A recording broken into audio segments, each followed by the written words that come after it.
Austin Dillon's shock race win at Richmond will probably be the most controversial race win of the season. He won that race by taking out two of his competitors, and the worst part of the entire thing is that the team's owner, Childress, approved this desperate and unsportsmanlike move for the win. Credit to Austin Dillon, he drove well throughout the weekend. On Sunday, he found himself battling for the lead against Denny Hamlin and Logano. But during the last few laps of the race, Dillon was leading with Logano in second and Hamlin just behind them. As the race restarted for the final couple of laps, Logano was able to get a good start and get ahead of Dillon, using that outside line. Logano had even developed a car length or two gap to Dillon behind. But as the cars were coming to the final couple of corners on that last lap, Dillon decided to put everything on the line and just went and rear-ended Logano. This sent him spinning into the wall. Denny Hamlin, who was behind Dillon, decided to take advantage of the incident and pass Dillon for the win. But Dillon refused to allow that either. He hooked Hamlin and sent him spinning into the wall as well. Before we continue, don't forget to subscribe to our channel. We post the latest news on NASCAR. Don't miss out on the action. After the race, there was a lot of controversy as a radio message was heard on Dillon's line. "I don't care how you do it," the crew said before he hit Logano, and then, wreck him, before he hit Hamlin.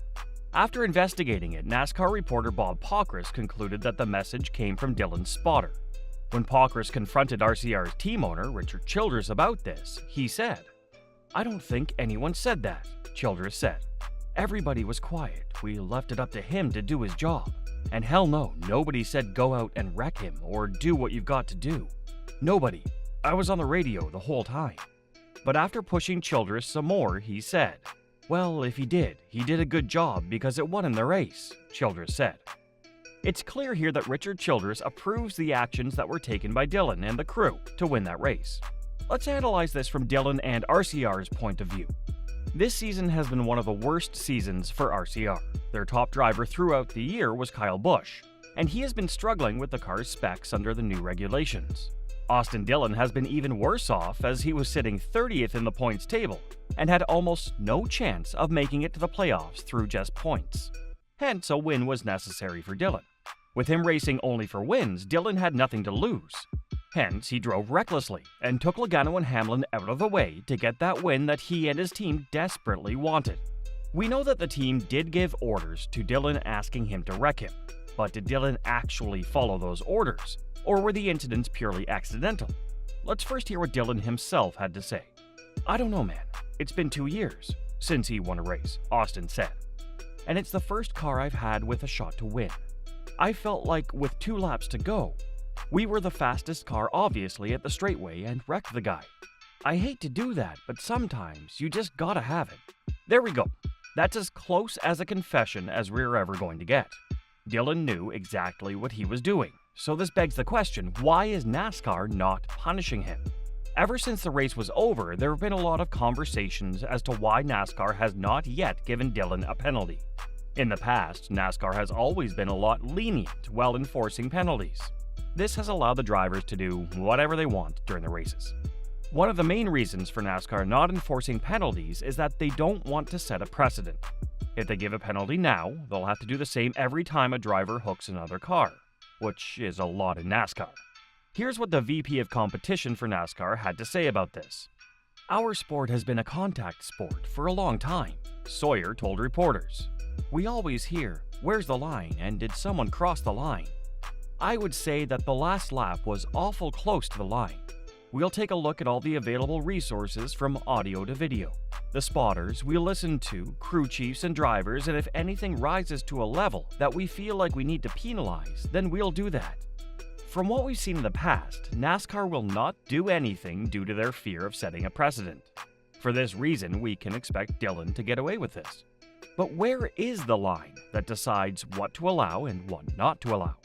Denny Hamlin thinks that Dillon has already crossed that line. Absolutely, a line was crossed, Hamlin said on the post-race broadcast. But it's an invisible line and it's not defined. I mean, they have rules and provisions for stuff like this, but they never take action for it. Hamlin was asked if Austin Dillon's move to wreck both drivers was fair or foul. "It's obviously foul, but it's fair in NASCAR," he said. We're just a different league, right, where there's no penalties for rough driving or anything like that. So it opens up the opportunity for Austin to be able to just do whatever he wants. As Elton Sawyer said, NASCAR is a contact sport. But is it fair to allow drivers to do whatever they want? That's a question that will not be answered unless NASCAR loses that fear of setting a precedent and decides to value good quality racing.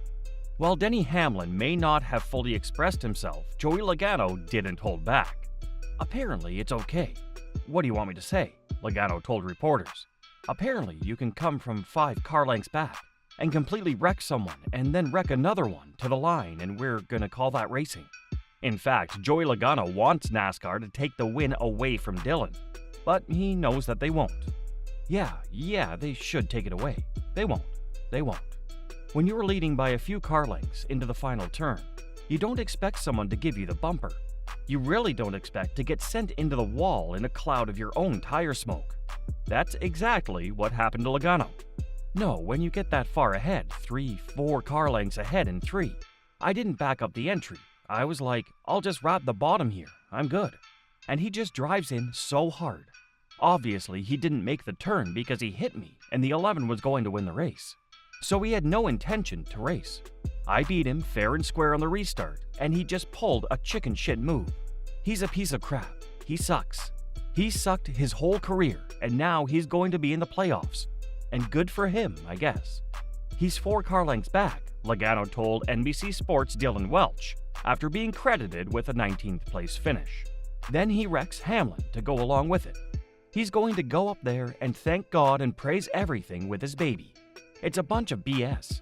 Not even freaking close. I get it. Bump and run. I get it. I didn't back up the corner at all. He just drove through me. It's ridiculous that that's the way we race. Unbelievable. Logano is absolutely furious with Dillon and his team for that last lap incident. Logano had pretty much sealed that race win as the drivers started that final lap. Dillon's chance to overtake Logano in the last lap was a long shot, but Dillon and his crew decided to take the dirty way to take the win.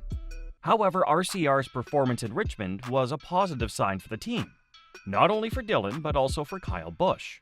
Now that Dillon has qualified for the playoffs, RCR will be focusing on getting Busch in as well.